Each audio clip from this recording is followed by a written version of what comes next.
What is up, my friends? You are very welcome along to Saturday night's late night agenda, where, unlike yesterday, I actually had my stuff together. I had my stuff ready. I wasn't sitting here looking at the screen thinking the waiting screen was up. It was actually up today. How are we? Hope you're all having a lovely weekend so far. We are going to speak, of course, about Liverpool transfers today, and I'm going to ask that age-old question here on Anfield Agenda. Where's the money, John? Where's the money? I'm sick of them. I'm fed up. I'm bored of it. I'm sick of lack of ambition. I want an owner who's actually interested in winning.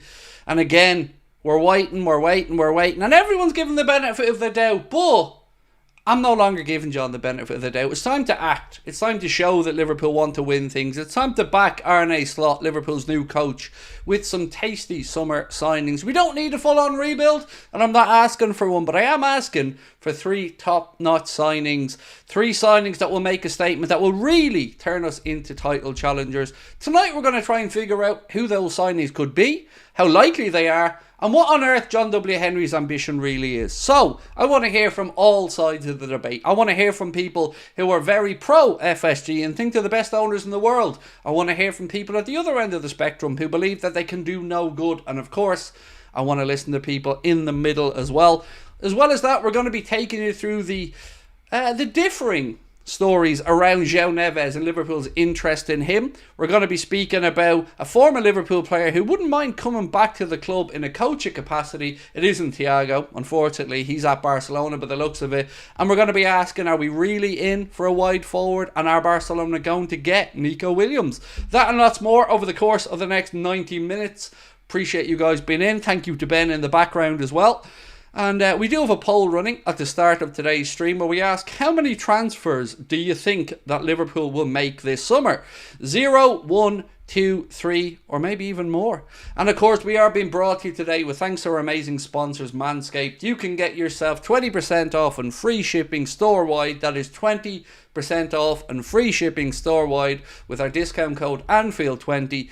You can use it on anything on the Manscaped website, whether it's the Lawnmower 5.0 Ultra, the Performance Package 5.0, or the Weed Whacker and Nose Hair Trimmers, whatever your heart's desires. Get yourself over to Manscaped, check out our discount code Anfield20 for that 20% off and free shipping. How do I pronounce this one? Offred Allen, welcome to Anfield Agenda FC, my friend. Appreciate you. The Villa player, how are you? Said, Craig, I hope you're well. What are your thoughts on Onana moving to Villa? I think you overpaid. That's like, I don't know if Onana is going to be good enough or not. I've heard mixed reviews from Everton fans. I've seen mixed performances. But what I would say is, I wouldn't view moving Douglas Luiz on and bringing Onana in as an upgrade. Personally, I would have stuck with Luiz. But it is, at least your club's doing some business, mate, you know. At least you're showing some ambition. Your owners want to actually continue this bit of success you've had, qualifying for the Champions League. I wish I could say the same about old John, but John is over in Boston, far away from having to listen to the likes of me and Liverpool fans who are getting a little bit frustrated with our lack of activity in this window. Now, I know the window is I would say in its infancy, but it's not really. Tomorrow the window's open a month, in a 2.5 month window, and we've done nothing. No incomings, no outgoings with regards to fees, not really anything. It's starting to get a little bit frustrating because we know time's at a premium. We already know that when Arne Slot gets all of his players back for the first time, we'll be 1 week away from the start of the Premier League getting underway, and it's I don't know, lads. I'm absolutely freaking out here. I might need some help because I really am starting to get a little bit stressed about all of this. Hey Craig, do you fear we will be left behind? Said Team Sharkmeg. Look, I think about it like this. We're already at a deficit from last season. We already finished behind Manchester City and Arsenal. So we finished in 3rd place with 82 points. And we need to get back up to their level just to compete with last year's versions of those two teams. And then kick on a little bit. Now look, I do realise that we had a lot of injuries last year. I do realise that we'll probably have a better stocked squad this year. But I still see deficiencies in the squad. And yes, Arne Slot will coach improvements out of these players. And yes, we've got some good young players coming through. But at the same time, we are in a position where contractually we've got 3 top players who've less than a year to go. We've got gaping holes in central defence and in defensive midfield.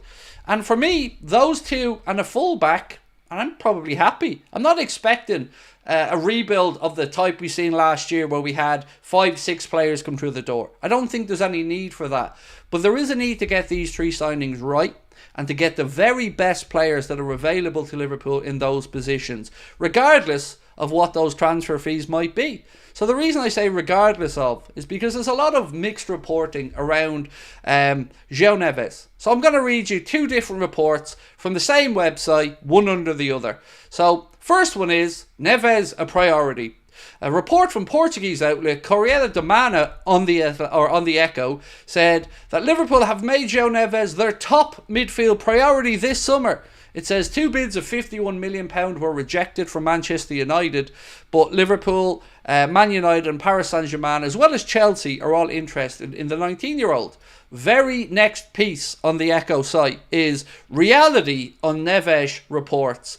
Liverpool will certainly not fork out anything anywhere close to £100 million for Joao Neves, who has only played 75 senior club games across his career. So while undoubtedly a talent, it's unlikely that the Reds will make him a priority if Benfica's stubbornness over his price is true. Liverpool have a number of areas that need bolstering, with defensive midfield undoubtedly one of them. But the club have historically shown they will not pay over the odds for a player and are unafraid to turn to alternatives if required. Who writes this crap at the Echo? Liverpool are historically shown that they won't pay over the odds. Caicedo says hi. We weren't willing to pay that, no. We weren't paying 115 million for Caicedo. That wasn't happening. I made that up. We didn't see that bid accepted last year. Honestly, do these lads win competitions on the backs of a box of cornflakes? Genuinely, that website drives me demented. They are cheerleaders extraordinaire. They are FSG fanboys, the likes of which they should be embarrassed about. They should be representing their readers and those in the city of Liverpool and not doing the owner's bidding. Your job as journalists isn't to parrot what the owners leak. It's to challenge them, to ask for the best for the football club, for those who read your publication. This is shocking, shit, pathetic, whatever you want to call it. I'm getting my head done in by this stuff. I'm sick of a lack of ambition. I'm sick of people accepting the status quo. Oh, well, they said it isn't possible, so, well, then it mustn't be possible. It is possible. We can spend money, but John's cheap. So how can you write an article saying that we've historically shown we won't overpay and then ignore the fact that we were willing to overpay? And then when we were willing to overpay, we were also willing to overpay for the number 2, who was Romeo Lavia, who we were willing to pay above what we weren't willing to pay previously until it became clear he was going to Chelsea. And then all of a sudden, we were willing to pay more than the already high valuation that we weren't willing to pay. We have shown, or else we're just being fooled and we weren't really willing to spend that money. But hey, I'm not a reporter, so not my job to figure that out. Xinho said, oh man, just walked into this and an Echo rant. Right on, thanks for saying the stuff we're all thinking. I'll never understand it. I'll never understand these cowards that don't do their job because they're afraid. They're afraid that they won't get access. It's not your job. Your job isn't to be a cheerleader for the football club and its owners. Your job's to look after the people who put boots on the ground, the people who actually give a damn, the people that you claim to represent the city of Liverpool. I don't understand it. They are honestly a tin pot bunch of yes men, and it's embarrassing.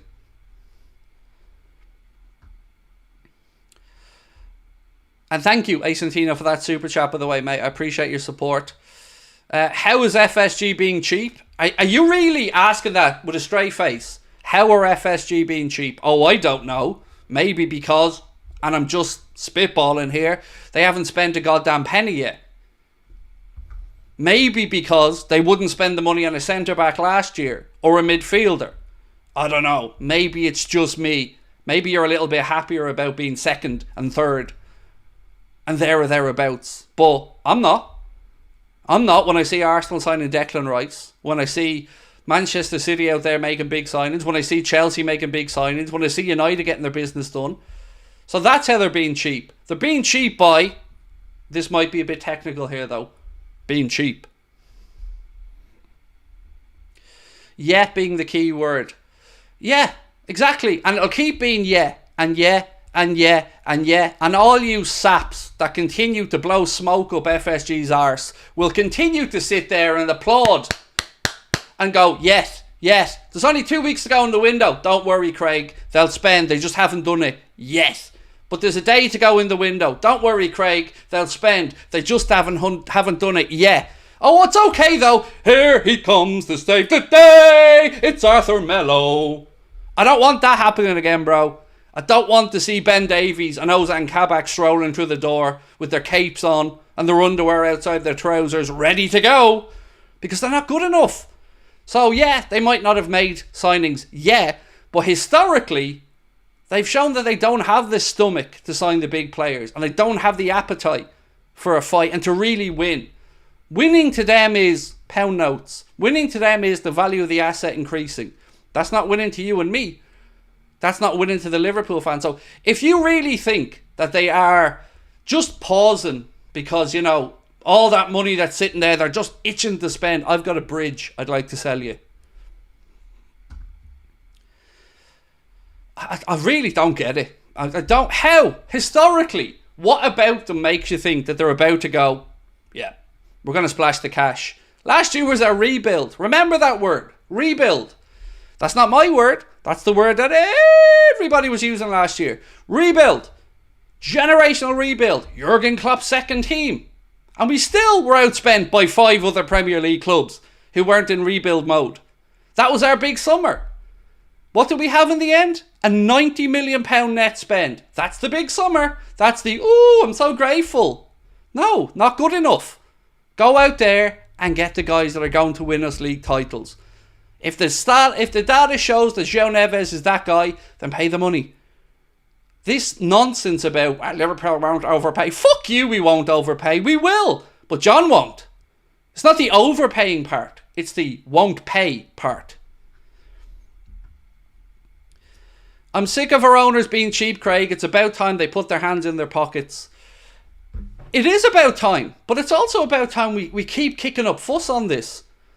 Like, I'd love to be sitting here talking about how X or Y is going to come in and how Arne Slot's going to implement them into the team and what difference they might make and what competition it'll do for places. But unfortunately, what I'm looking at is the local boy, vice captain, superstar Trent Alexander-Arnold away with England with 11 months to go on his contract and no sign of a breakthrough.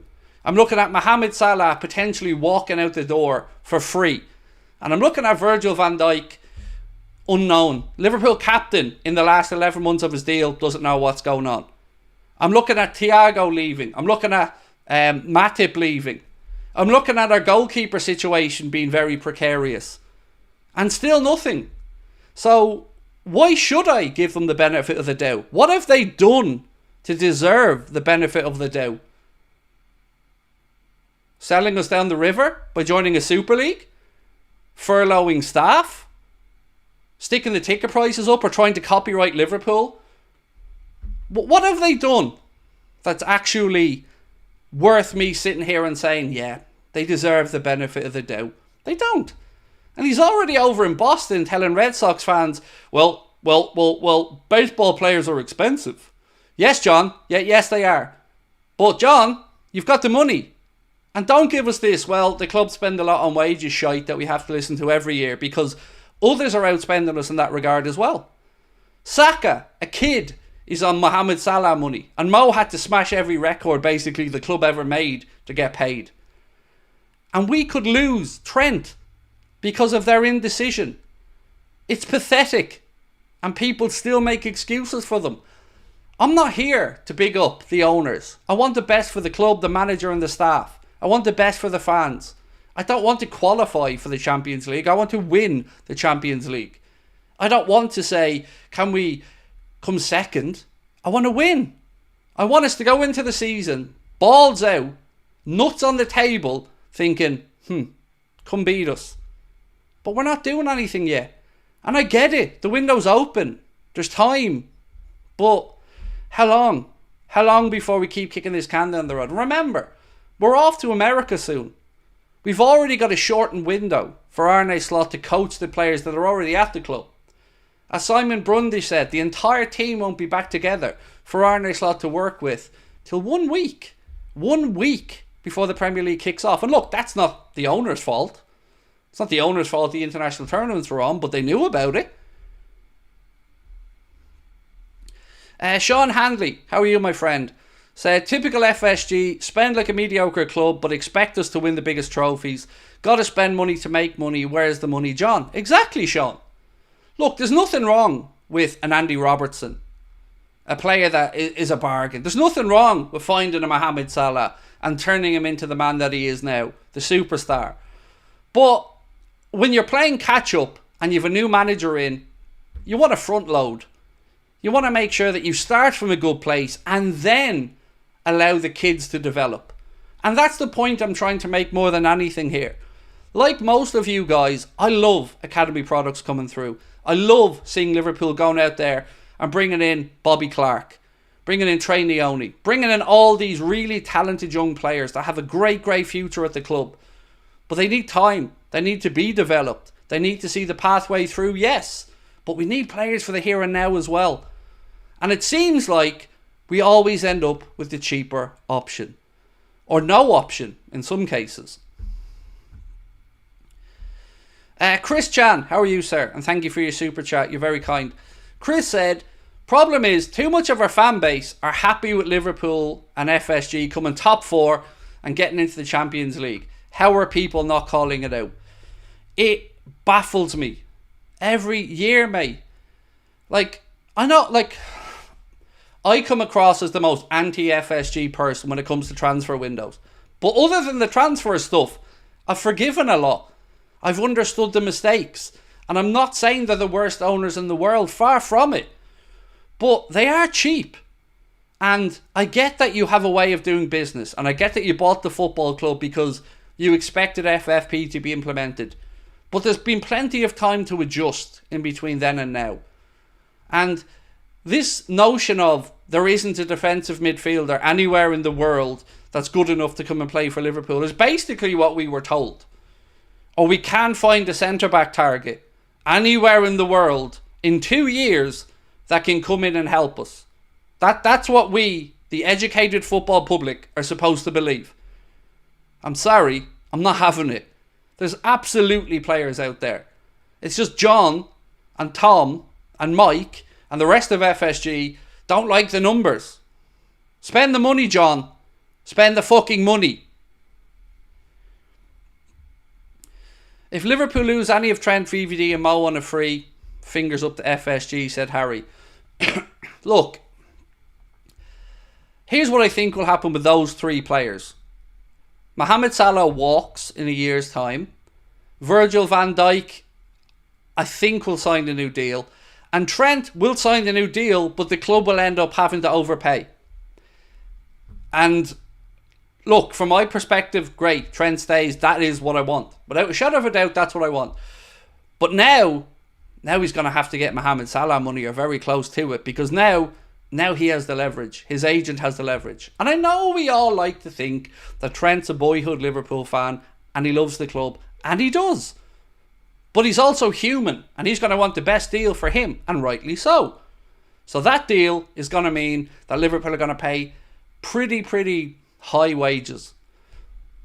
Could have got this done a lot cheaper if we had to pull the finger out 8 months ago, 12 months ago, when he got into the last 2 years of his deal. Because remember, we've been told for years that 2 years on the deal, that's when clubs start to look at deals to get them renegotiated to protect the asset.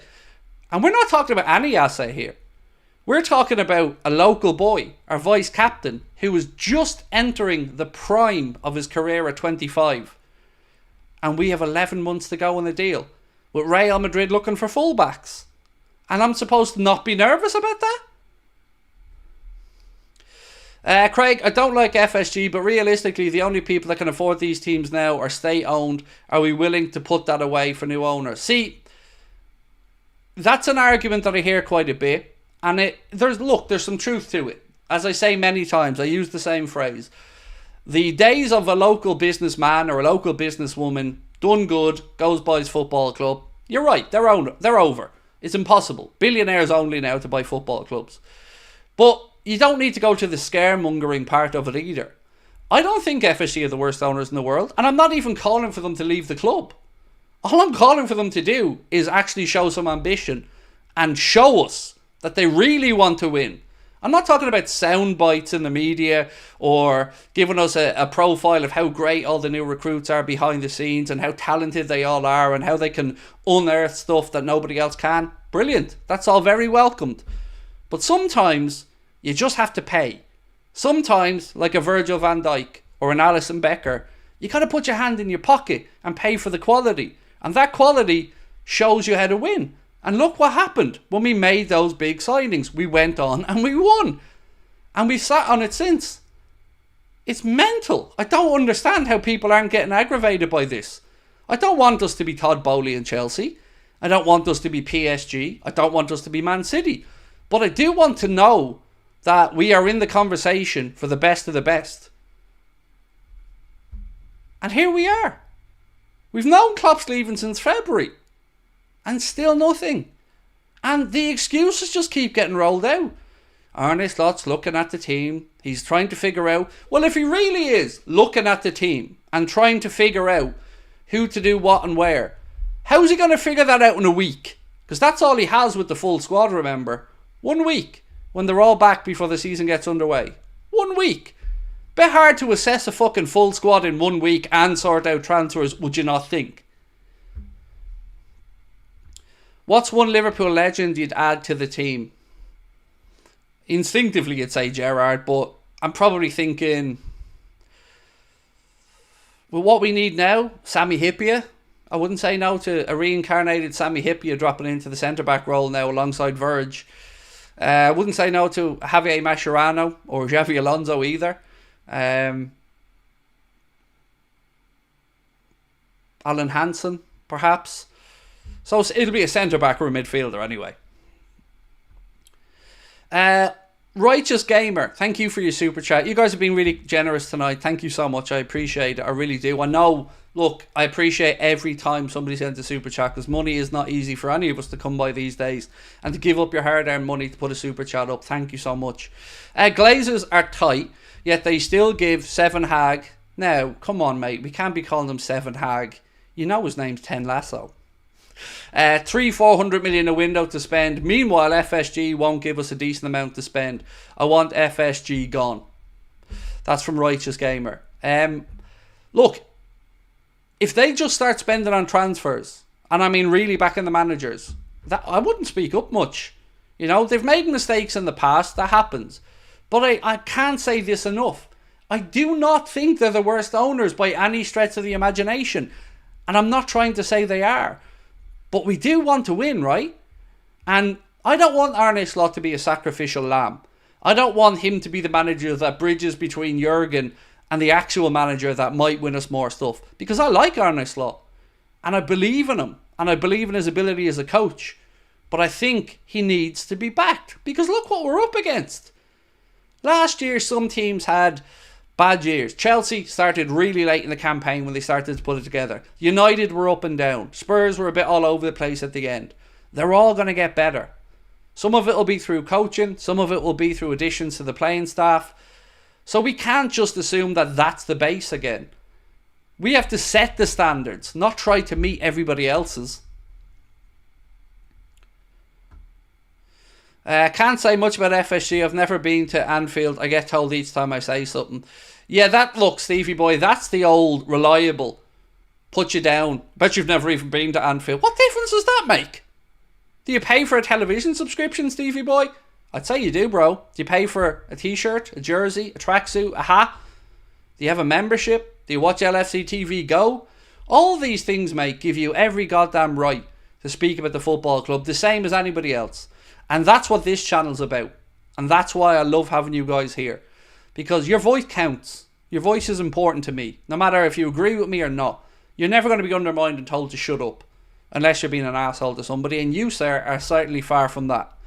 Murph, welcome to Anfield Agenda FC, bro. Appreciate you. Welcome in. Right, let me go through some of the stories anyway today. And I want to talk firstly about a potential hookup with a former Liverpool player who's interested in coming back as a coach. Dirk Kuyt has revealed that he'd been in contact with Liverpool, expressing that he's keen to consider a future role at the club under Arne Slot. I'd say yes. What about you guys? We'll end this poll and maybe we'll ask Ben to stick one up on Dirk Kuyt. So 41% of you guys with over 1,000 votes cast would like or think we will sign 2 or more signings this summer. And thank you, Ben, for putting up that poll as well. So would you take Dirk Kuyt back at Liverpool as a coach? I think yes. His composure, his guile would be a gift for Darwin to be learning from. And don't forget, Darwin will be in action with Uruguay tonight. They're taking on Canada 1 a.m. airtime in the 4th place playoff for the Copa America. So stick that one in your diary. And tomorrow, wow, what a day of sport we have tomorrow. Obviously, we've got the men's singles final in Wimbledon. Little matter of the Euros final between England and Spain. Then, of course, we've got the Copa America final later on between Argentina and Colombia. Just a great, great day of sport. And congratulations, by the way, to both countries for making it through, Spain and England. I'm sure we're all going to be glued to the TVs tomorrow. Where do you see us finishing if they don't back Slot? Asks Harry. It's hard to know, mate. Like, don't get me wrong. We have a good squad.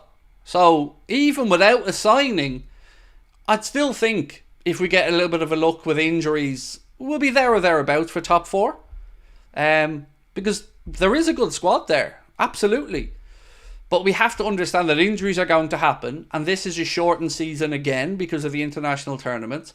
Less time for the manager. Lots of travelling. And historically we don't do great after we go to America for pre-season. So, we've got to keep that into account as well. I seen somebody ask in my Discord group the other day why a lot of the games or all of the games are on the East Coast of America and not the West Coast. I would say, at a guess, it's probably down to the extra travelling. You know yourselves how big a country America is, and the difference between the East Coast and the West Coast. It could be the difference between a little bit of extra fatigue or not. So I think the idea of keeping it on the East Coast is probably the clever one, but that's the answer to it, I think, anyway.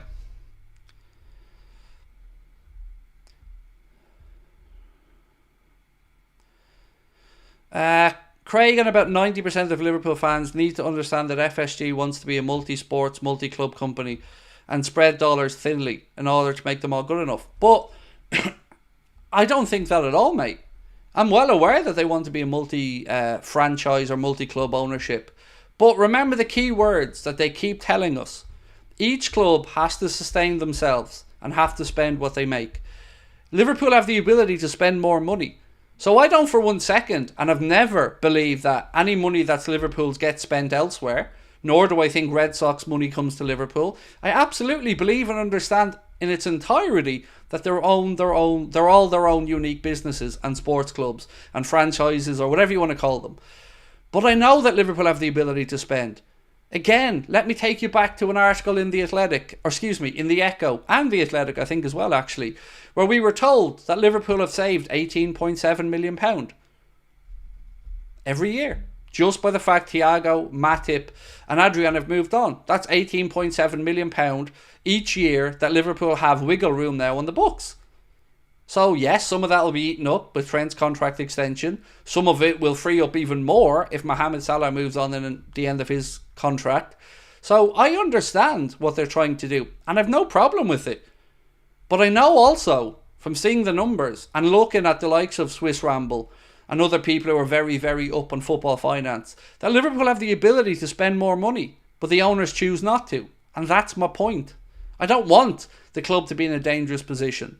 I don't want debt hemorrhaging and huge repayments on it. But I do want to win and compete. And the way football is these days, you've got to spend. You have to. Craig, the biggest game tomorrow is Galway, Donegal. Okay, I'll take your word for that, Dylan. Craig, we've seen it before with FSG. When big players sign new contract, it gets treated like new signings. They tried to hide the fact that they didn't do much transfer business. Can see it happening again. I hope not. Because I hope fans see through it at this point. Look, Getting Trent signed up to a new deal will be great, but it shouldn't have already, or should have already happened. And if anything now, they're going to have to overpay for Trent. Virgil and Mo, I don't know what the situation is there. I think one of them will leave on a free, and that's Mo, and I don't know what's going to happen with the other one. But I'm not going to allow that to be like a new signing. The players are already at the club, and the club have chosen to let it get to this point. And look, they're going to hide behind things like, well, you're going to let us know he was going to leave, and then the players were told in February, and then all the irons were making sure that we got in a new coach and a backroom team, and Richard Hughes and Michael Edwards and Julian Ward and all of this. This is great. They're all brilliant, all great additions to the football club. I'm really happy to have Michael Edwards back, Julian Ward. Richard Hughes looks like a very astute fella. But you know what none of them can do? Score a goal. Change the difference of what's going to win us or lose us a league. They can contribute on the pitch. And that's where league titles are won and lost. So, yes, I welcome these additions. And they are very astute people. But imagine what they'd be like with a bit more money. All these people that most of us will agree are very clever and very good additions. Imagine what they could do with a bit of money. Murph, thank you for your super chat, mate. You're very kind indeed. Said, I'm trying to stay positive about potential incomings, but starting to feel your frustrations, Craig. Not going to lie, the lack of transfer noise is starting to worry me. So the noise part, I'm not too fussed about, in all honesty. Usually I get to hear a few little bits behind the scenes, you know, what's realistic, what maybe is feasible and what isn't. But quietness isn't bad, as long as stuff happens. But it's how long before you start to panic. And that's, I guess, a personal choice. I think we'd all like to see one, right? I think one deal now, let's say we brought in a centre-back. I think we'd all start to feel a little bit, okay, things are starting to take shape. And then we get them over with Arne Slot for the pre-season. We get to see what they're like, get them involved in the games, and get to see, okay, this will make a difference. Good, here we are. And it buys us a bit more time. Because what happens as the transfer window unfolds? You all know it, you see it every year. The longer you wait, the more expensive it becomes. Because the closer you get to transfer window shutting, the more the price goes up, the more clubs panic. And it happens every year, without fail. And how many times have we been in and around and then it just not happened? Caicedo last year. We went from Caicedo to Endo, which was a stick and plaster, and a stick and plaster where Endo absolutely did a good job, and he's very good to have at the club, but he isn't the solution. Liverpool are now in their third year searching for a long-term Fabinho successor. Let that set in. 3 years. It's just nonsense. David Massett, thank you, mate, for your super chat. Said, Slot needs to be backed in the transfer market by the owners. How can anybody work without his work tools? Exactly. And look, of course the new manager is going to say all the right things. The new manager is going to say he's happy to work within the structure. He's happy to do this, this and this. That's fine. That's his prerogative. He's employed by the club. But we get to speak up. We get to have our say. And I'm sick of us being put down just for having ambition. None of us are sitting on here going, why aren't we signing Kylian Mbappe, Ronaldo, Messi, Haaland? We're realistic. But we know that football transfers have moved on. And you got to pay for the star players these days. And that's what we need right now. We need a bona fide, world-class, ready-to-go centre-back. We need a top-notch, strike fear in the opposition, Rodri, Declan Rice level midfielder. And to see articles like that in the Echo, to say there's no way Liverpool are going to overpay for Joao Neves. Ha ha ha ha ha ha. There's no way. We're far too clever for that. Enter Romeo Lavia, stage left. All last summer, not paying 50 million. Not paying 50 million. I'm not paying 50 million. Chelsea signed Caicedo and they go back in for Lavia. We're not paying 50 million. And then we bid 55 million.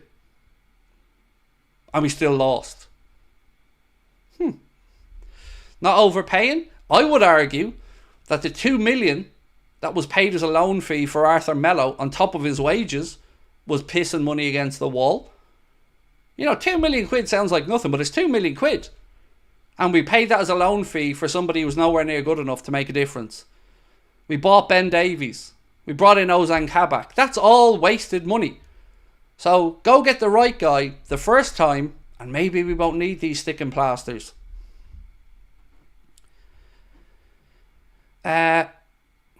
Would we buy Andre or Olmo? Well, look, on Danny Olmo, you've got until July 20th. Initially, and I want to credit Fabrizio Romano for his work on this, initially that deal for Danny Olmo was due to expire on Monday. But of course, Spain are in the final of the Euro, so that's been moved, and you can now have until July 20th if you would like to trigger Danny Olmo's £50 million release clause. Now, I've no indication that Liverpool need or are going to sign Danny Olmo, but it is 50 million quid, and it is there if anybody chooses to pay it. Now, speaking about attacking players, Kvaratskhelia Kvaratskhelia looks like he is going to stay at Napoli, despite what his agent and father were saying during the Euros. I told you before, many players get a bit more bold, a bit more ballsy when they're away from their clubs at an international tournament.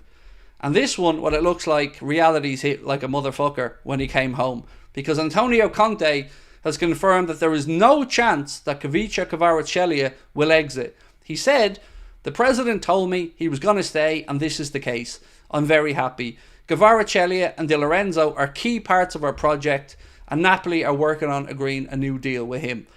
So every day, another potential player goes up somewhere else or stays at the club. So every day, the options are becoming less and less. And unless there's a masterclass here from Michael Edwards where he's waiting for everyone to get their business done and praying that nobody goes in for the actual targets, and then we can maybe come and get them cheaper.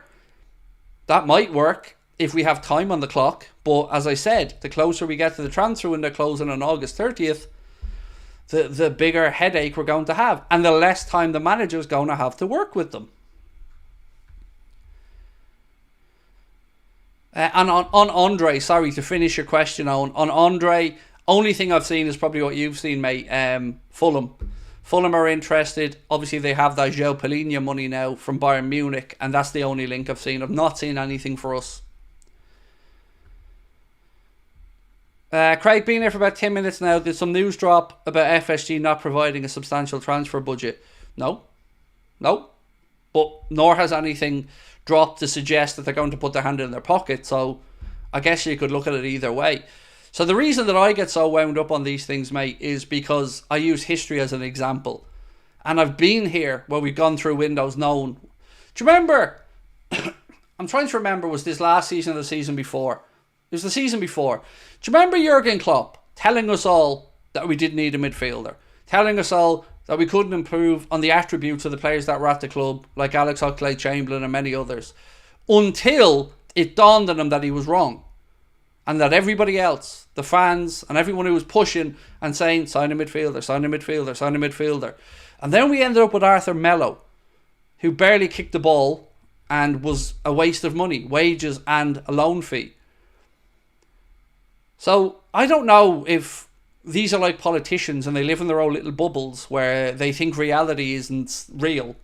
But for the rest of us, I remember these. I remember the frustrations. I remember the windows where we even nearly completed the window perfectly and then we still fell away a little bit at the end. And remember, so far, I think 17 now, certainly 16 Premier League clubs have done business. Some of them multiple. We have done nothing. We haven't even looked like we're trying to negotiate with Mo. Nothing. Publicly, nothing. Journalist leaks, nothing. Just welcome back to pre-season, Mo. Let's all stick our fingers in our ears and just wish the problem away. It isn't going away. Verge, coming back. What's going to happen? Trent, what's going to happen? And that's just to get back to where we were.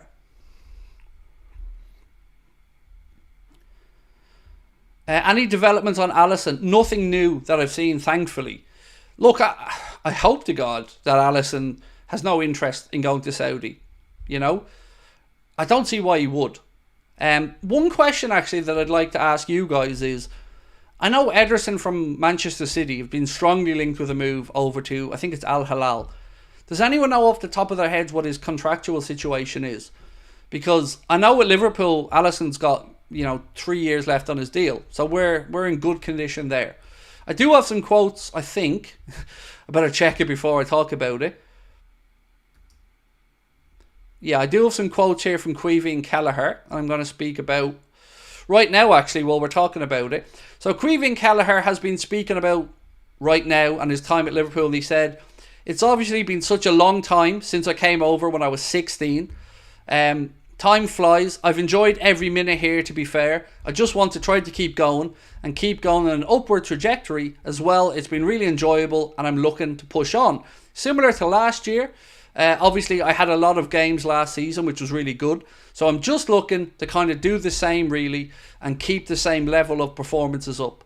We wanted to win trophies last season, but I don't think it was a complete disaster. The bones of the squad are still there and we want to push on, really. It's not a rebuild or anything like that. It's just find those little extra things that can hopefully push us on and get us over the line to win some more trophies. Now, obviously, I don't know what's going to happen there with Caoimhín Kelleher, but it sounds like at least his thought processes are about Liverpool, right? We want to win. We want to lift trophies this year. I don't know. Is he staying? I hope he is. If we can go back into this campaign with Alisson and Kelleher, I think that is a win. Certainly. And then you bring Yaros in as choice number 3. He'll have to be extended, though, because he's got 1 year to go on his deal. So I like those words from Caoimhín Kelleher. And look, again, the options for him will only be who's willing to come in and put an offer down. We've seen Nottingham Forest already sign a keeper. They're one club that have been linked with them. So that's probably gone away. Celtic, I don't think they've got the money, even if they do sell Matt O'Reilly, sorry. Yeah. So look, I hope we see Caoimhín stay, but I still like those words from him. I like what he's saying. Asantino, thank you, mate, for your super chat. Said, again, do you think this is the new normal from now on with all the new staff? Who's to blame for no Trent contract renewal? Does some blame go to Klopp? So the only way I would even try to say that some blame goes to Klopp here is the leaving part, and springing that on everybody. But we've been through that. We understand his decision making. I'm not trying to revisit that situation, but that certainly would have made some of these players ask some questions, right? I think that's fair to say. So does the likes of Trent think, well, that chapter closed with Jurgen, maybe now? That's why I'm worried. I'm worried that some of these guys will feel like the end of the Jurgen chapter might be their natural end of their chapter at Liverpool, and I certainly hope that isn't the case with Trent. But I still at a loss, mate. I'll never ever understand how we're in this position. With Virgil and Mo, it's a little bit different. You've got the age to take into account. But with Trent, there is nothing. There's no good reason whatsoever that he isn't signed up. None. I don't understand it. And I'll never understand it. Even if it gets signed up, I'll still not understand it. Because we'll overpay him now. Ederson has 2 years left. Thank you, Mark. Appreciate that. And Mark's also said to me that Celtic are getting Kasper Schmeichel in a short-term deal, I think. Right, so Ederson to Al Hilal. Okay, if he moves then... I'm surprised. I'm honestly surprised that Manchester City even entertaining the idea of selling Ederson. But, 2 years to go. So they still have some wiggle room there then. Thank you for that, by the way.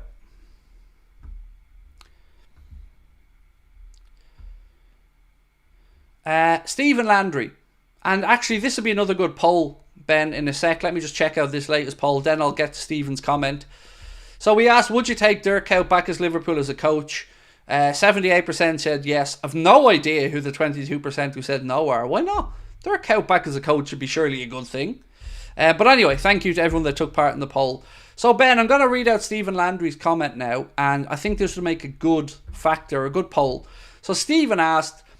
said, I've zero doubt that Klopp's frustration with FSG was a factor in him leaving. Can we put that as a poll, Ben? Do you think FSG's transfer policies were a factor in Klopp deciding to leave? Because it's a very interesting question. And yes, Stephen, my answer would be yes. Publicly, we know what Klopp said. He's always been very fair and complimentary of the owners. Said that he believes that, everyone's done everything that they could. But, do I buy that really? No, I don't. I think that there are definitely things that he would have wanted done better. Yeah, I do.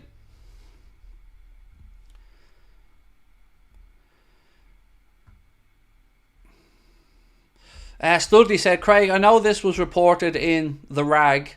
You know who I'm talking about there. But they said that Julian Alvarez is asked to leave City. Look, it's not just that dumpster fire of a rag that's mentioned it. There is thoughts that, yes, Alvarez could indeed want to leave Manchester City. And I don't blame him, because he's not really getting a fair shake of it, is he? He is behind Haaland, and look, that's okay. Haaland's a world-class talent, but I said it when they signed him, and I'll say it again. I've got nothing but respect for Julian Alvarez as a footballer. I think he's an incredible player, and I think he'd grace most teams in the world, and I'd certainly put us in that category as well. I don't see a world where we buy him from Manchester City, but I hope that this is the start of the process of, I don't want to call him a rat or abused, but I can't think of another phrase. Rats deserting a sinking ship. Not to call any of them rats, but I couldn't think of a better phrase.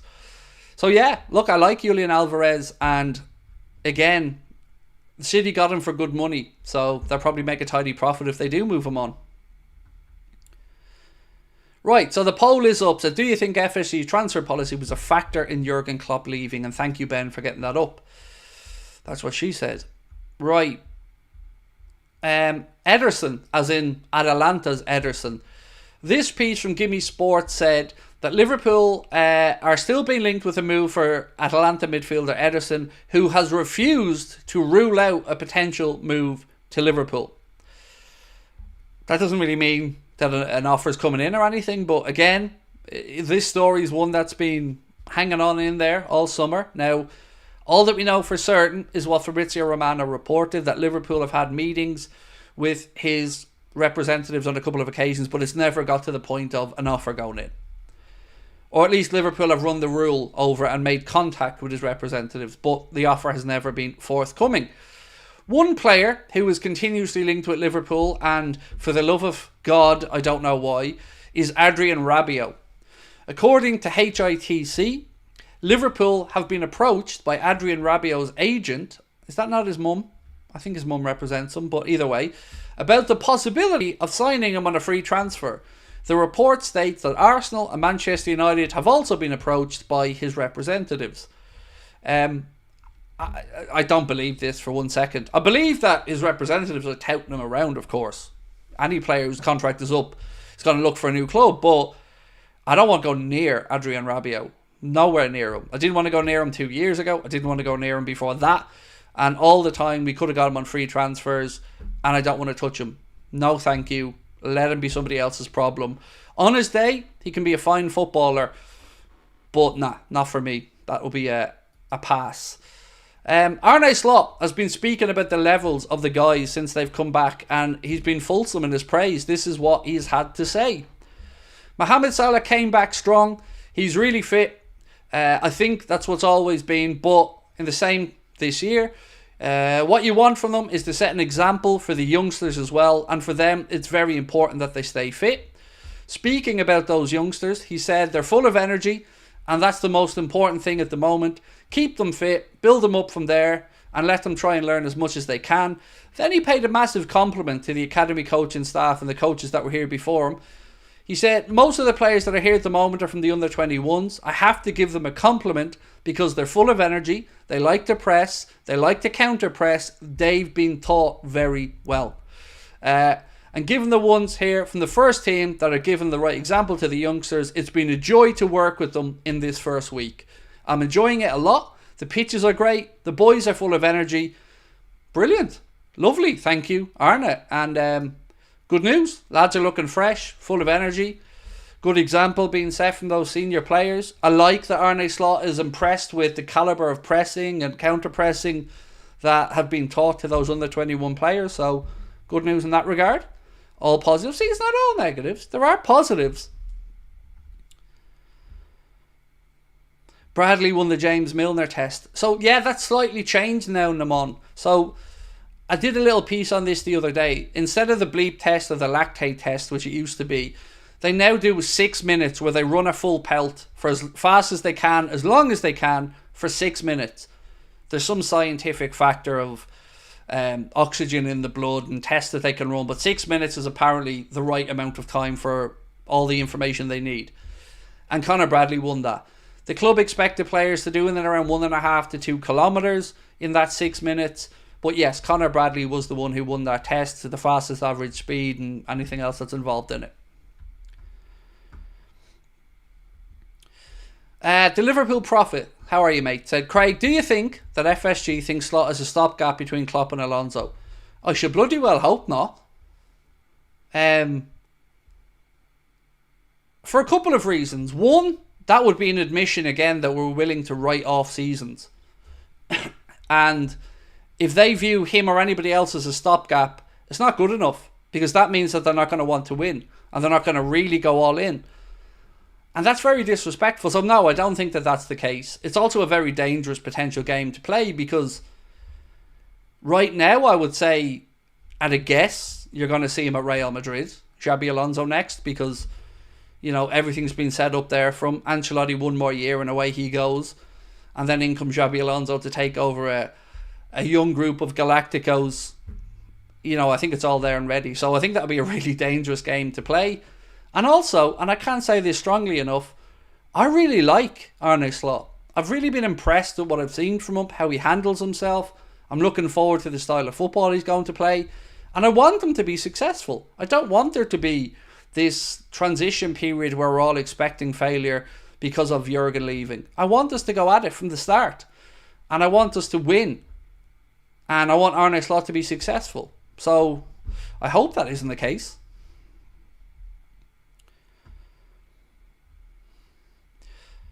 Daniel said, I don't think Klopp left because of the transfer policy. I genuinely think it was the circles around VAR and journalists. So, let me just check this.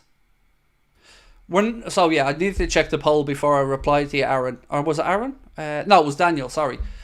The poll isn't trying to ask Daniel, was that the only factor? And it could have been a multitude of factors, but the question we were asking because of a comment from somebody was, do we think that it was a factor in Jurgen Klopp deciding to leave? And I do agree with you, Daniel. VAR would have drove anyone demented, mate. Yeah, and we were shafted a lot there. And yes, I agree with you on some of the journalist stuff as well. And actually, speaking of journalists, you won't believe this. You won't believe this. The balls on this fella.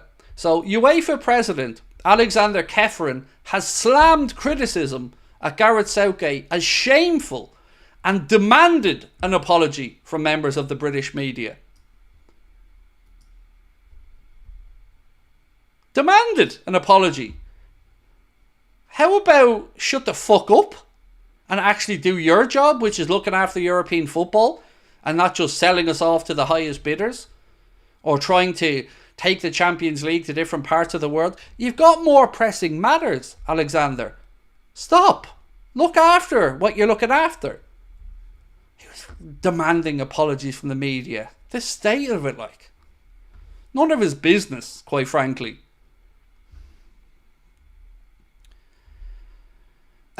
David Massett, thank you again, David, for your super chat. David said, Craig, I think Fabio Carvalho deserves a chance.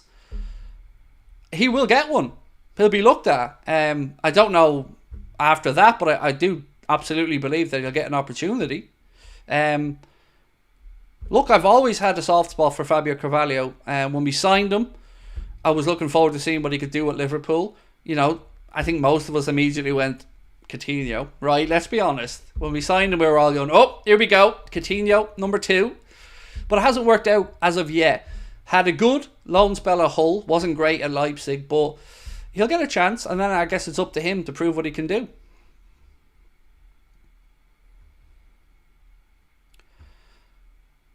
How is it even fair if Real Madrid gets Alonso as well?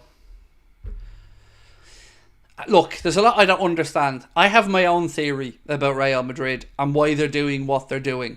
And I think they're leveraging the players. So my thoughts on Real Madrid are that Florentino Perez obviously wants the Super League or something very close to it. And I think by building up this unbelievable football club of, a fantastic new redeveloped Bernabeu, bringing in Bellingham, Mbappe, Vini Jr., Rodrigo, Camavinga, Tchouaméni, Valverde, Courtois. I think he's assembling an Avengers team where he can turn around to Kefren and UEFA and go, "You're going to ban us, are you? You're going to ban us, going to kick us out of the Champions League and all these other competitions, and you're going to deny the football in public the best players in the world." That is what I think he's doing. I think that he's leveraging all of this and calling the bluff of UEFA as if to go, "We've got the stars. We've got the next generation. We've got the people that are going to put bums on seats. So do what you may." I don't know if it'll work or not. I don't know if it's true or not. But it's how I view the Real Madrid situation.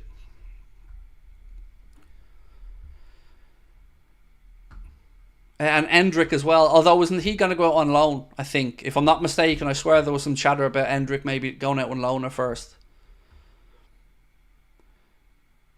What do you feel about the Madueke rumours? I've not seen them. So I've no idea. I don't want them either, by the way. So there are way better wide players or attackers that we could go out there and get. Look, if you want my honest answer, I think the answer in the long term here, when Mohamed Salah leaves, is going to be Anthony Gordon. I think that's what's going to happen. For a couple of reasons. One, we're going to need a winger. We're going to need a wide player. And I know you're going to say to me, Craig, Anthony Gordon operates on the other side. But again, he can, like anybody else, play on any side. I also think when Mohamed Salah's wages are off the book at that point, it maybe makes this deal a little bit easier. And also, and this is the most important part of it all, it'll come down to whether he signs a new deal with Newcastle or not. Because David Lynch told me something when we spoke the other day. I'm not saying told me, it's in the video, but he said that Newcastle only signed Anthony Gordon on a 3.5-year deal when they brought him in. And now he's got 2 years to go. 2 years to go. If he doesn't sign a new deal, Newcastle are in big trouble. Because next season, next summer, 1 year to go on his deal, value going. So, if you're his agent right now, if you sign a new deal at Newcastle, and it's a big if, the very first thing you're going to want in there is a release clause. An attainable, realistic release clause. Or you ain't signing. So, I think Anthony Gordon is going to be in the conversation until the day he signs a contract with no release clause. And if there's a release clause in it, I think we'll go back in for him. But either way, that's the vibe I'm getting, is that Anthony Gordon is somebody Liverpool are very fond of, and somebody that we will at least have another conversation about. Excuse me. I prefer Frimpong than Gordon. So again, when we spoke, myself and David, about Frimpong, I was saying to him lots of reports about Frimpong, 40 million release clause, only viable for another, I think there's another week left on his release clause. And he didn't really seem to think there was much to it, in all honesty. And I appreciated his honesty on that. So yeah, look, for me, Frimpong only made sense if Trent left. And if you ask me which one of them I want to keep Trent over Frimpong, of course.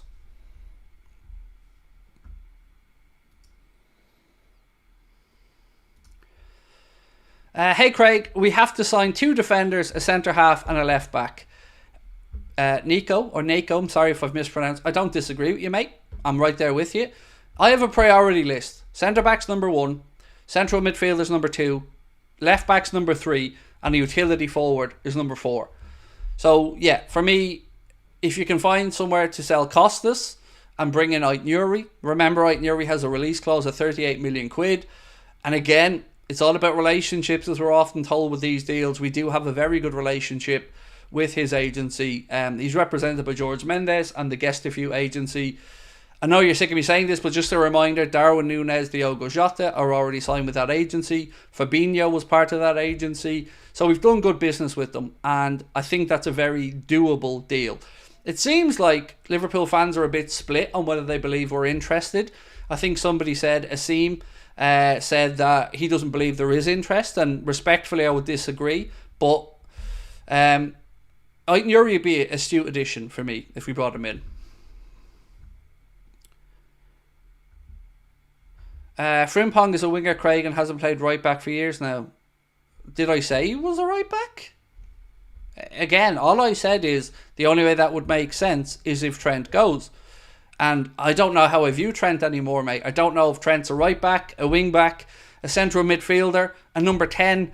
I don't know what Trent is yet. So I was never thinking of Frimpong to come in to be right back because Conor Bradley's my right back. And I wouldn't swap Conor Bradley for Frimpong. Not a chance. I really, really rate Conor Bradley. So look, I'm aware of it, mate, but you're putting words in my mouth there. I never said Frimpong was a right back. Benjamin Alfred, how are you, mate? And thank you for your super chat. Amazing show, much love from New Zealand. I'm starting to worry now. United are making moves without Champions League. I'm so unsure who we're actually interested in. Yeah, and look, Arsenal and some of these other clubs, including United, they have to keep an eye on PSR calculations as well. So that's why you're seeing United lowballing, And look, every club wants the best deal they can get. That's no problem with that. But they're not going to get Branthwaite by the looks of it because Everton have sold Onana now and that'll be it. That's their big sale for the summer. So unless somebody pays 70-75 million for Branthwaite, he's going nowhere. De Ligt, look, he might be a good signing for United. Obviously, it strikes me as a bit mad that yet another signing in Xerxes is somebody that was at Bayern Munich, where of course Ten Lasso was also at Bayern Munich previously. Is there any player in the world this lad's ever going to sign that he doesn't have some link back to, whether it be a club that he was at before or a league he coached in with them? I'd find it very worrying if I was a United fan that this keeps repeating itself. De Ligt, another one, of course. He knew him from Ajax. Well, that hasn't worked out too well with other boys like Anthony, has it? So, yeah, they're doing business, but I wouldn't want any of their signings at Liverpool. That's all I can realistically say. How do I read this one out? Duan Dibs Freer? I'm sorry if I've mispronounced that, my friend. Alice Talks Football said 3 weeks ago, her source in Liverpool says Liverpool won't buy anyone until Slot sees his team in action, so no income until early August. So, to push back, and look, I like Alice, by the way. Alice makes great content, fan of her work. Alice Talks Football, great channel. Definitely say to people, go and have a check out of her work. But here's the thing, mate. That doesn't make sense. Because we're not going to have the team back. So we can't assess the full squad until a week before the season starts. That's when we're going to have everybody back. That's the only time he's going to have the whole squad back. Whether it's the lads like Trent and Joe Gomez, who are away on international duty still, whether it's the boys of the Copa America. So that doesn't really hold water because he doesn't get a chance to have a look at the whole squad. And you don't need a source to tell you what everybody in the media has been telling us forever, which is that yes, he wants to look at the squad. But he either is or isn't in charge of transfers. So I thought the whole point of Arne Slot coming in was that he was a coach. And that the transfer business was going to be conducted by Richard Hughes and Michael Edwards and Julian Wards and Dave Fallows and Barry Hunter and Will Spearman. So which one is it? See what I mean? Like, you can pick holes in any of these things, mate. And we knew before Slot came in that the likes of Richard Hughes and that were coming in. So they were boots on the ground already. And yes, Richard Hughes had to go out and sort out the manager situation. But it's just more benefit of the doubt stuff for me. Because what's then going to happen when we get into August is panic sets in. Clubs' prices go up. And then we get the old line of, well, Liverpool didn't see value in the market, so ... So, respectfully, I don't think that argument really makes much sense either. Do you know what makes sense, though? Signing players. And the best ones that we can possibly bring in.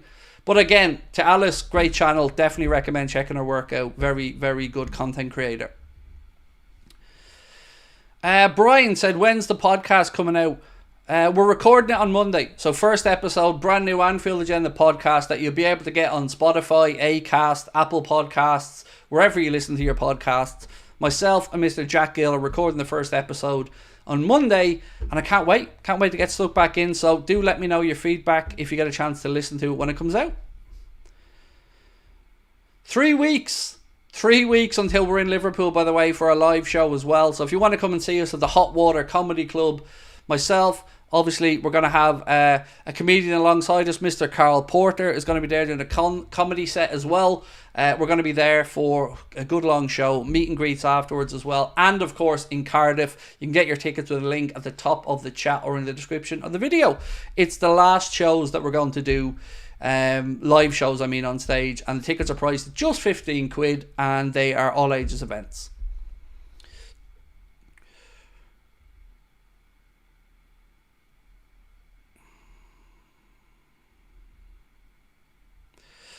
Skelters, was it worth getting fucking kicked out for, mate? For trying to be a smart arse and make me read out a comment that would be a swear word or something? Not be easier just to ask me to say the swear word. You know, I'm quite fond of swearing. It's not that hard. But you gotta be quicker than that, bro. I've been around this game long enough now that I don't really fall for those very often. I hope it was worth getting banned for anyway, but try harder. Why is it last show's fear? Quite simply, mate, I get really, really bad stage fright, and already I'm freaking out about these shows and they're 3 weeks away. So that's why it takes a lot of work for me to be able to actually go on stage and do these things. A lot of counselling, a lot of preparation, visualization, yeah, a lot. So that's why I don't want to do it. We're going to do meet and greets probably in the future, meetups and stuff like that, but just no on stage stuff. Craig, we should never have sold Sadio Mane. Some of his seasons were underrated. Best left winger in the league. It wasn't really our choice though, Yusuf. He wanted to move on, and the club had to make a decision: sell him and bring in some money, or lose him for free in a year. And ultimately, you know, it was his decision. So I think we would have liked Sadio to stay on a bit, but I think, you know, it was kind of his decision at the end of the day.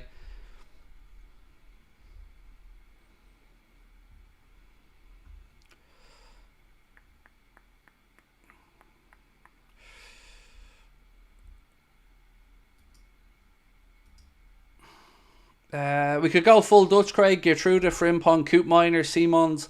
What do you reckon? I don't know. Gertrude, isn't he supposed to be going to PSG? Frimpong, we spoke about him a little bit earlier on. €40 million release clause that can be triggered. I think until Monday week. Koopmeiners, there's been loads of reports in Italy suggesting that we want Koopmeiners. I think he's going to end up at Juventus. And again, we didn't have to wait so long. He wasn't at the Euro, so we could have got Koopmeiners. What was the other one on your list there? Oh, Simons. He's only going to be available on loan by the looks of it from PSG as things stand.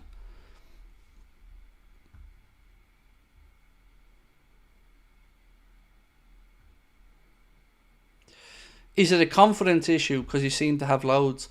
It's no, it may be confidence. Look, I'm comfortable doing this because I've 6 years of doing it, and you know, I know my audience, and I know that more often than not I'm going to be met with kind, nice people in the chat. I think, you know, I'm very conscious about my weight. COVID, I piled back on weight that I'd lost for ages, and standing on a stage with the light shining on you, vulnerable, surrounded by people, it's like putting all my worst fears on display. So yeah, it's just that, really, to be honest with you, mate. I'm not very in love with myself, so putting myself out there scares the shit out of me, quite frankly. Can't wait to see the show in Liverpool. Thank you, Atomic Spider. We're gonna have a good fun show, mate. It's a great venue as well. I can't wait to go there. We're going to be able to have a drink and something to eat afterwards as well. We're going to make sure everybody gets a photo or whatever they need. But yeah, it's going to be fun. I'm just checking through my notes. It looks like Barca are getting closer and closer to being able to sign Nico Williams, by the way. You've probably seen Javier Tebas, the president of La Liga, speak about The fact that they're getting very close to what he calls 1-to-1, which is basically the ability for Barcelona to make that deal happen. La Liga have their own internal FFP system where the football clubs every year go in and input all of the money that they generate, all of their outgoings, and then this model is done and they're given basically how much they're allowed to spend. So if he says Barca are getting close to being able to do it, then Barca are being close to being able to do it, and I think they will. Craig, these people are paying to come and see us, so no need to worry. Look, Dave, nobody's ever been anything but lovely, mate. And anybody at the live shows we've gone to have only been amazing. So it's all in my own head, mate. My battle is with me, not with anybody else, you know. Yeah, I'm just trying to be honest about it. Like, they scare the shit out of me. Even you guys coming in to watch the shows, like I say to you all the time, I don't know why people watch Anfield Agenda, but I appreciate it. It's the same with the shows, you know. But at least I'm challenging myself, right? I'm trying to do them. I've done 2 so far and 2 more to go. That'll be 4 in a year. So, yeah, I'm trying. Is there any news on how Alan Hansen is doing? I believe positive stuff, Kyle. Yeah, look, he's been released from hospital, obviously, a while back with his family. Look, I've not heard anything to the contrary, so obviously I hope Alan's making a full recovery. So apparently, Mark's just sent me out to say Anthony Gordon's only on about 60 grand a week as well at Newcastle, which we can absolutely increase those wages. What do I think of Adeyemi? I'm unsure, James. Like, I'm not going to say he's not a decent player. He is, but I don't know if I've seen him kick on enough at Borussia Dortmund since he left Salzburg. I was kind of devastated when we didn't get him at Salzburg, to be honest, but I don't know if he's kicked on enough to make me really feel like he's ready to come in and make a big, big difference at Liverpool. Lots of reports say that he does look like he's going to come to the Premier League. And I'd understand it, but I would be a little bit cautious about it if he came in. Loving the new background, said Chappie. Thank you. That's down to Ben. You know, full credit to him for his hard work on the background. It's beautiful. I love it as well.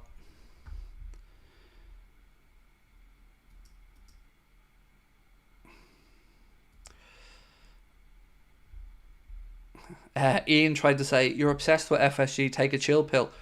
I think you can see, Ian, I'm fairly relaxed, dude. I'm not obsessed with them. I'm just fed up with them. There's a difference, bro. I don't go to bed at night thinking about John W. Henry, you know. But when I'm here to talk about the football club that I support, and I would guess maybe you support as well, I want the best for it, mate. And I don't think John's doing his best work. So, you know, far from obsessed, mate, or far from stressed about them, you know. It worries me that we're not doing enough business, but at the end of the day, I'm old enough to put everything into perspective to know my family's healthy, I have a roof over my head, all good. So you don't need to worry about me in that regard. Not that you were trying to come in and be a smart arse, but it is what it is, mate. Watching from Auckland, New Zealand. Welcome in, Aman. Appreciate you coming in, mate. Craig, nobody coming there expecting to see young Brad Pitt. Don't worry about that. No grown man looks at the appearance of another man and makes fun. Again, it's not about anybody else. I don't, for 1 second, think that everybody else is thinking or saying anything about me, mate. It's all internal with me. You know, everybody's only ever been lovely, and I say that sincerely. Anyone I've had the pleasure of meeting at these shows has only ever been really kind.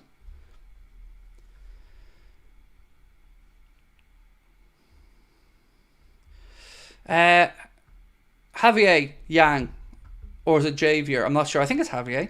Said, you want to know why we love Anfield Agenda? It's because your channel is authentic and people love authenticity. Thank you. That means a lot, because that's all I've ever promised, is my honest opinion. You know, I don't think I'm right all the time. I don't expect you all to agree with me all the time, but whatever I'm talking about is genuinely how I feel. And I love the football club. So thank you. I appreciate that. Do you get recognised on the street? Honestly, I don't really go out. I go to my psychologist's appointment every 2 weeks now. And other than that, I don't really go out. Like, I haven't left the house since my last appointment last Tuesday. I'm going to the doctor again on Tuesday this week, but I'm thinking back. Yes, I would say yes. At the airport in March, it was weird. We're in the duty free and loads of people. It was actually, this is true, there was actually a queue of people in the duty free wanted a photo, which shocked the hell out of me. And at Katie Taylor's fight, there was a good few people as well. But yeah, I guess I do. But again, I have to say, I've only ever, experienced good things when I've bumped into people. People are a very kind in person. Hear you on the internal struggle, Craig. Much love. Look, I think we all have it, right? We all have our own insecurities. I just have a brain that doesn't switch off. Like, I'm my own worst enemy at times.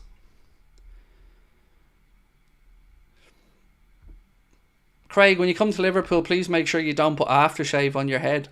I don't wear aftershave, Dave. I wear Lynx Africa like a self-respecting chav. So you'll probably get a bang of Lynx Africa off me.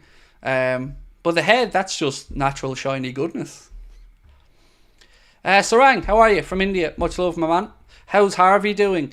He's really good, thank you, Eddie. Would you believe that he's nearly 2? Harvey's our French bulldog. He's nearly 2. I was only saying it to my wife last night. I can't believe it. Time has absolutely flown along. He's like another child to us. We all absolutely love him. My wife wasn't a dog person. She is now. She's a Harvey person. They're inseparable. It's amazing to see. I love him to bits. Honestly, he's incredible. Benjamin said, are you on Spotify? I'd love to listen to your podcast when I drive to work. I think we love AG because you're one of us and you're an underdog story. Thank you, mate. I appreciate that. Yeah, it'll be on, the podcast will be on like Spotify, Acast, Apple Podcasts, all the major podcasts. So if you don't know this is really much how a podcast works. You create what's called an RSS feed. That RSS feed then sometimes gets actually taken from your host podcast site and shared out to other platforms. Sometimes you've got to manually go and add them. But yeah, we try to make sure that they're on as many platforms as possible. Glad you're working on yourself, mate. The live stream is enough for us. The live shows are a bonus. Thank you.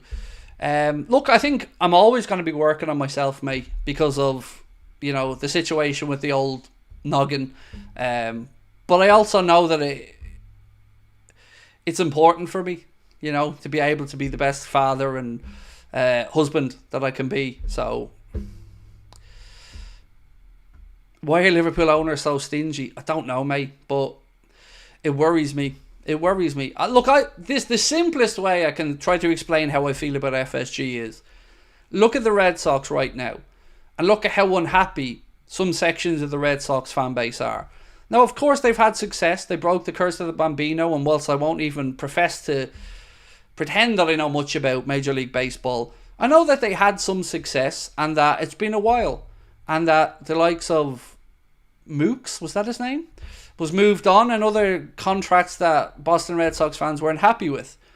So I ask myself this: if he's au fait with his hometown club having pissed off fans who doesn't feel like he's doing enough in the city that he's from and lives and works in and dines in and shops in, and what hope do we have? If he won't do it for the club that pulls on his heartstrings, why do we think he's going to realistically want Liverpool to win at all costs? I don't see it. He's an absent owner. He's an owner that was opportunistic and got Liverpool for a good price. And look, has done some really good stuff. It's great to see Anfield redone. It's great to see the surrounding area redone. It's good to see Klopp get the AXA training facility. That was his vision. So they've done good stuff. But again, for him, he could sell tomorrow and make 10 times what he initially paid for the club. It worries me because he's clever and they're very media savvy. And we've been manipulated, in my opinion, quite a lot over the years. And their own phrase makes me laugh. We want to under-promise and over-deliver. That's his phrase. Is he? No, I don't think so. Do I watch Mr. Beast? Not so much these days, but I know who Jimmy is. And wow, what a fella, what a guy. Amazing. Amazing. To see Connor introduce me to the whole Mr. Beast thing maybe 3 or 4 years ago. He's incredible. You know, what can you say? Just an all-around top fella. And he's getting his, Prime show now as well. I mean, what a success story. What a clever guy. What a good-hearted fella as well. Liverpool Prophet said, Craig, it's not looking good, man. I'm lost for words with FSG at this point. What I don't get, mate, is who's still backing them? Like, when I go on to The Athletic, and I know that The Athletic is probably more of a North American-based audience, but when I go on to The Athletic and I read through the comments on Liverpool stories, a lot of the time I have people championing what good businessmen they are. In the chat, like, saying FSG are great businessmen, they're great owners. I'm like, fuck you. I want to win. Why are they great owners? Because Liverpool isn't going bankrupt? Like, I don't get the love-in for the owners. The owners are just custodians. They're not what is Liverpool Football Club. They're not what makes up Liverpool Football Club. They're not what's good about Liverpool Football Club. The history, the fans, the stadium, the crowd, the players, the managers. They're the people that are important in a football club. These are just venture capitalists who will rinse the football club until they feel like Premier League clubs are at their peak valuation. Then they'll sell and go on about their lives. You know, I don't get it. I've never got it. We should be challenging them at every opportunity. And we should be questioning them. And we should be demanding of them. Because that's what we should do as fans. We shouldn't be their cheerleaders. We shouldn't be echoing whatever crap they come out with. Because we're scared of being ostracised or blacklisted. Or, you know, it's not our job. Our job as fans is to speak up and demand the best for the club and demand that no stone is left unturned. And I don't see that when it comes to transfers.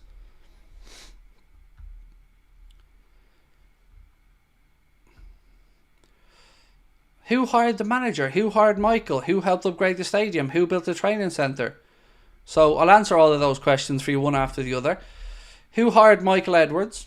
The owners. But again, can Michael Edwards score goals? Who built the training ground? Well, AXA, pretty much, on the money that initially came in from Elwood, even though that was brought back. So, am I supposed to kiss their arse, Spencer, for doing the fucking obvious? Let me ask you a question, Spencer. If you bought a house, and the house had a bit of a rundown kitchen, and the attic wasn't converted, and the back garden was a mess, if you come in and do up that house to make a profit down the line, do you expect the other neighbours in the estate to come out and start waving at you and telling you how great you are and how clever you are and how you've improved the whole neighbourhood and how their life has changed because of your wisdom of doing the fucking obvious? Sorry. And who built the stands? You did. And I did. And everybody else that goes to the football club did. FSG didn't just put their hand in their pocket and pay for it. You're paying for it. You're paying back the money through your season tickets, through your jerseys. Does that not register? They did the obvious and they facilitated the obvious. And they want credit for the obvious that improved the value of the thing that they own, which they will make a shit ton of money on in the end. Am I wrong? What have FSG paid for? The club. That's it. The rest of it was paid for by others. And by us. The suckers. The fans. That's the truth.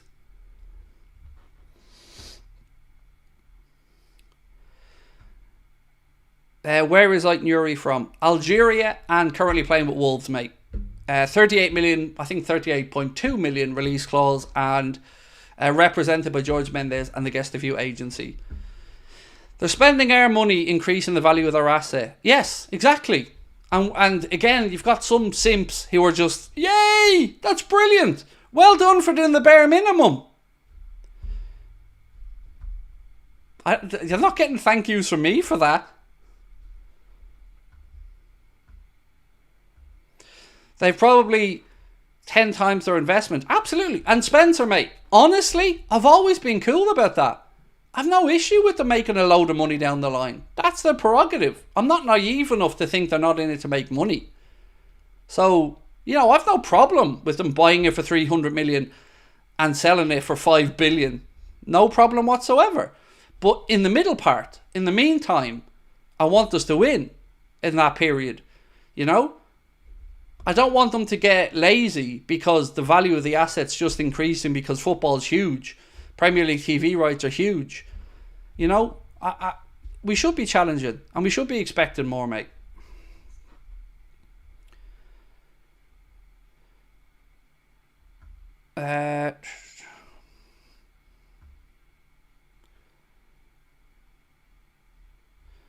Why have you got a better green screen, more views, more super chat? I don't know what the question is there, mate. Why have we got a better green screen? Because Ben's very talented at what he does. I don't know about the rest of it.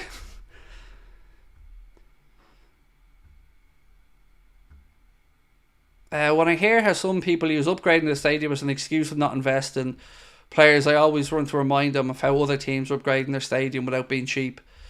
And also, the season tickets for the Annie Road End. The Carlsberg dugout version of the Annie Road End. $6,000. Between 5.5 and just over $6,000 a season. For that. For a comfortable seat and access to a bit of street food every game. $6,000 a year. Plus VAT.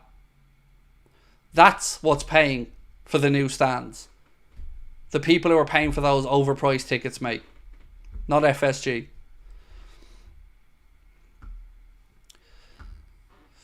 Craig, I don't like Chelsea or Liverpool's ownership for different reasons. Thoughts on our window?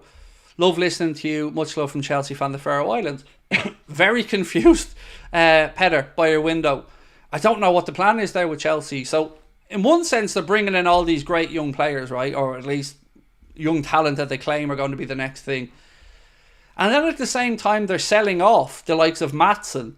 And they're about to lose out on the youngster Namoha that we're going to sign. And they may lose the likes of Levi Colwill down the line. So at what point are they going to actually benefit from the younger players? If it's just to farm them out and sell them, that's not going to be great. It's not going to continue to attract good young players to Chelsea. And look, Chelsea and Cobham have a very good underage system. One of the best. But it's confusing the way that you've gone about your business. And the manager, I think that's a big gamble. Considering Pochettino got given, what was it, I think a 2-year deal. And Maresca's come in on, is it a 5-year deal? I don't understand it, quite frankly, mate. But what I definitely did see towards the latter part of last year was a much better version of Chelsea as the season went on. They finally started to look like there was a bit of cohesion and belief in that team. So I definitely expect better from you boys this season. Happy Saturday, everyone. Hey, Craig. Hope that you're well. Thank you. Look, ladies and gents, we've been going an hour and a half. I'm going to call that a night. I'm going to let Ben head off as well. But I want to say thank you again for tuning in and joining us tonight. Tomorrow is my day off, but I have recorded a video that I think you'll like. It's 5 transfers that almost happened for Liverpool but didn't quite get over the line. That's going to be coming out tomorrow as well, so I hope you guys get a chance to look at it. I'll record a news video as well late tonight before I go to bed for tomorrow morning. And until then, best of luck, Spanish, English fans watching. Of course, to Argentinian and Colombian fans, if there's any of you guys watching as well, best of luck in the Copa America. Most importantly, I hope you all have a wonderful Sunday. Appreciate you giving up some of your Saturday night to have a chat with me. Drop a like before you head off. If you haven't hit the subscribe button, please do. And again, if you want to come see us in Cardiff or Liverpool, you can get your tickets with the link at the top of the chat or in the description. Thank you to our sponsors, Manscaped. And don't forget that you can get yourself 20% off and free shipping store-wide at manscaped.com, whether it's the Performance Package 5.0, the Lawnmower 5.0, the Beard Hedger Pro Kit, or anything else at manscaped.com. Make sure that you use our code Anfield20 to get that 20% off and free shipping.